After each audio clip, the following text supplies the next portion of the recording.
श्यामची आई. कथा 11वी. भूतदया.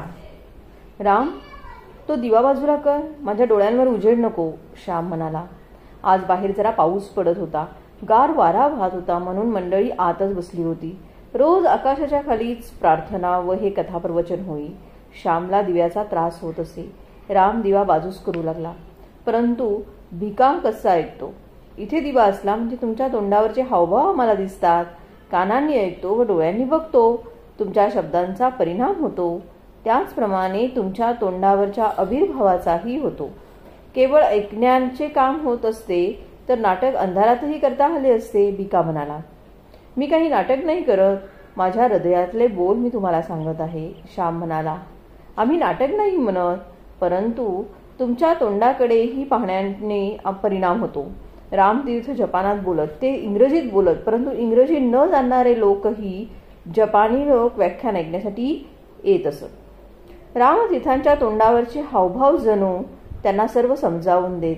नामदेव म्हणाला, बरे असू दे दिवा, तुम्हाला ज्यात आनंद त्यातच मला, असे म्हणून श्यामने गोष्टीस सुरुवात केली. एके दिवशी लहानपणी आम्ही अंगणामध्ये खेळत होतो. तुळशीचे अंगण भले मोठे, लांब व रुंद होते. तुळशीच्या अंगणात एक उंचच उंच बेहेळ्याचे झाड होते. एकाएकी टप असा आवाज आला.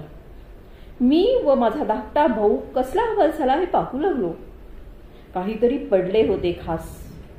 आम्ही सर्वत्र शोधू लागलो. शोधता शोधता झाडावरून पडलेले एक पाखराचे लहानसे पिल्लू आढळले. त्याची छाती दडदडत होती. फारच उंचावरून ते पडले होते. त्याची फारच दुर्दशा झाली होती. लोळाघोळा झाला होता. अजून त्याला नीट पंखही फुटले नव्हते. डोळे सुद्धा ते नीट उघडीत नव्हते.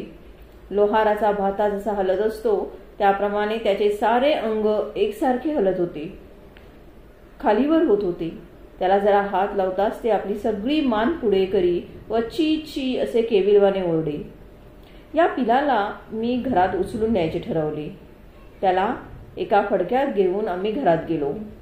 मी व माझा लहान भाऊ दोघे सुद्धा होतो. मी कापूस घालून त्यावर त्या पिलास ठेवले. आम्ही लहान होतो, आम्ही तरी काय करणार?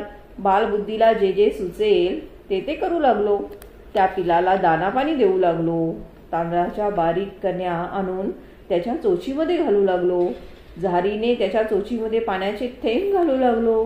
त्या पिलाला खाता येत होते की नाही त्या आमच्या काळजीनेही आमच्या चोचीमध्ये पाणी घातल्यानेच, दाणे घातल्यानेच ते मरणार नाही ना, याचा आम्ही विचारही केला नाही. या जगामध्ये नुसते प्रेम केवळ दया असून भागत नाही. जीवन सुंदर यशस्वी करण्यासाठी 3 गुणांची जरुरी असते. पहिली गोष्ट म्हणजे प्रेम पाहिजे, दुसरी गोष्ट म्हणजे ज्ञान आणि तिसरी म्हणजे शक्ती. प्रेम, ज्ञान व शक्ती या तिन्ही गोष्टी ज्याच्याजवळ आहेत त्याला जगात कृतार्थ होता येईल. प्रेमहीन ज्ञान तेही व्यर्थ, ज्ञानहीन प्रेम तेही फुकट. प्रेम ज्ञानहीन शक्ती व शक्तीहीन प्रेम व ज्ञान तीही व्यर्थच. माझ्या अंगात शक्ती असली परंतु दुसऱ्यावर प्रेम नसेल तर त्या शक्तीचा दुरुपयोगच व्हायचा. माझ्याजवळ ज्ञान आहे परंतु दुसऱ्यावर प्रेम नसेल तर त्या ज्ञानाचा फायदा मी दुसऱ्यास देणार नाही. आणि प्रेम असून ज्ञान नसेल तर ते प्रेमही अपाय करेल. एखाद्या आईचे मुलावर प्रेम आहे परंतु त्या मुलांची आजारीपणात कशी शुश्रूषा करावी याचे ज्ञान जर तिला नसेल तर त्या आंधळ्या प्रेमाने जे खायला देऊ नये तेही ती देईल आणि तिच्या प्रेमानेच बाळ मरून जाईल. समजा आईजवळ प्रेम आहे, ज्ञानही आहे, परंतु ती जर स्वतः अशक्त व पंगू असेल तरीही तिच्या प्रेमाचा व ज्ञानाचा फायदा मिळणार नाही. प्रेम, ज्ञान व शक्ती यांचा विकास जीवनामध्ये हवा. प्रेम म्हणजे हृदयाचा विकास, ज्ञान म्हणजे बुद्धीचा विकास आणि शक्ती म्हणजे शरीराचा विकास. शरीर, मन व बुद्धी या तिहींची वाढ जीवनामध्ये हवी. आम्ही त्या पिलावर प्रेम करीत होतो परंतु आम्हाला ज्ञान नव्हते. त्याच्या चोचीत पीठ, कण्या, नाना पदार्थ भरले व सारखे पाणी ओतले. गरीब बिचारे, आमच्या अडाणी प्रेमानेच ते बेजार होत होते. त्याने शेवटी मान टाकली. मी त्याला म्हटले, आम्ही तुला पिंजऱ्यात कोंडून नाही ठेवणार, तू बरा हो व आपल्या आईकडे उडून जा.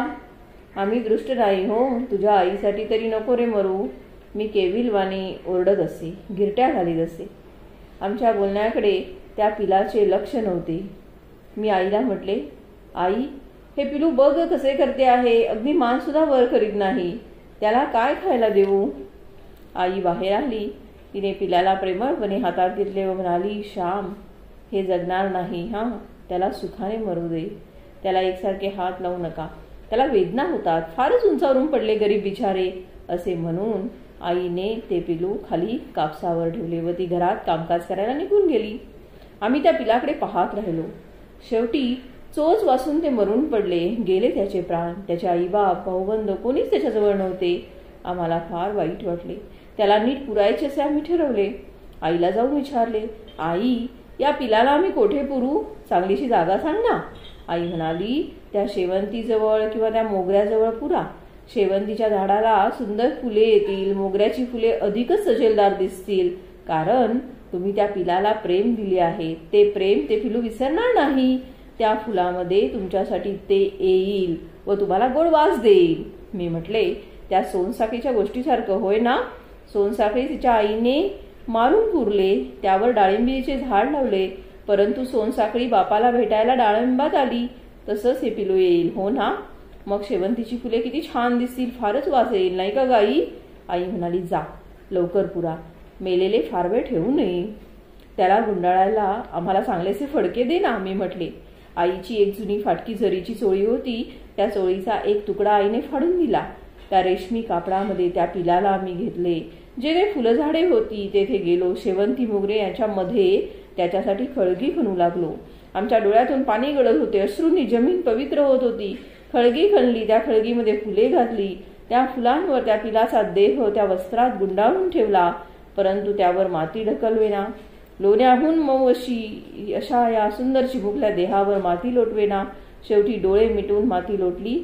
मांजराने खळगी उकरू नये म्हणून वरती सुंदरसा दगड ठेवला आणि आम्ही घरी आलो. माझ घरात बाजूला बसलो, ओरडत होतो.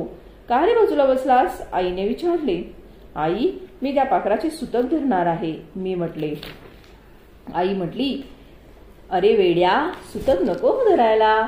मी म्हटले, आपल्या घरातले कोणी मेले म्हणजे आपण धरतो ते. आई म्हणाली, माणूस कोणत्या तरी रोगाने मरतो, यासाठी त्याच्याजवळ असणाऱ्या मंडळींनी इतरांपासून काही दिवस दूर राहणे बरे. म्हणजे साथीचे रोग असतात, त्याचे जंतू फैलवणार नाहीत, म्हणून सुतक पाळीत असतात. त्या पाखराला का रोग होता, बिचारे वरून खाली पडले आणि प्राणास मुकले. आईचे शब्द ऐकून मला आश्चर्य वाटले. आई, तुला कोणी घरी सांगितले, मी विचारले. आई म्हणाली, मागे एकदा ओटीवर ते कोण गृहस्थ आले होते, ते नव्हते का बोलत, मी ऐकले होते आणि ते मला खरे वाटले. जा हातपाय धुवून ये म्हणजे झाले. वाईट नको वाटून घेऊ. तुम्ही त्याला प्रेम दिले, चांगले केले, देवही तुमच्यावर प्रेम करील. तुम्ही कधी आजारी पडलात आणि तुमची आई जवळ नसली तर दुसऱ्या मित्राला उभे करील. देवाच्या लेकरास किडा, मुंगी, पशुपक्षी यांना जे काही तुम्ही द्याल ते शतपटीने वाढवून देवबाप्पा आणून देत असतो. पेरलेला एक दाना भरलेले कणीस घेऊन येतो.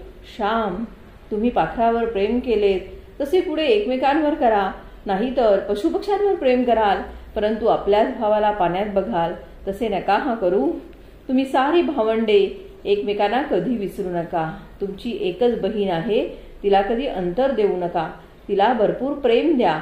आई हे सांगत असताना गहीवरून आली होती. माझ्या वडिलांजवळ त्यांचे भाऊ कसे वागले हे तिच्या डोळ्यासमोर होते. कारण ती नेहमी आजारी असे तरी तिच्या भावांनी तिला हवापालट करायला कधी नेले नाही, म्हणून तिला वाईट वाटत होते. तिच्या भावना काही असोत, परंतु ती बोलली ते सत्य होते. मुंग्यांना साखर घालतात, परंतु माणसांच्या मुंड्या मुरगळतात. मांजरे, पोपट यांवर प्रेम करतात, परंतु शेजारच्या भावावर, मनुष्यावर प्रेम करत नाही. हे आपण पाहत नाही का?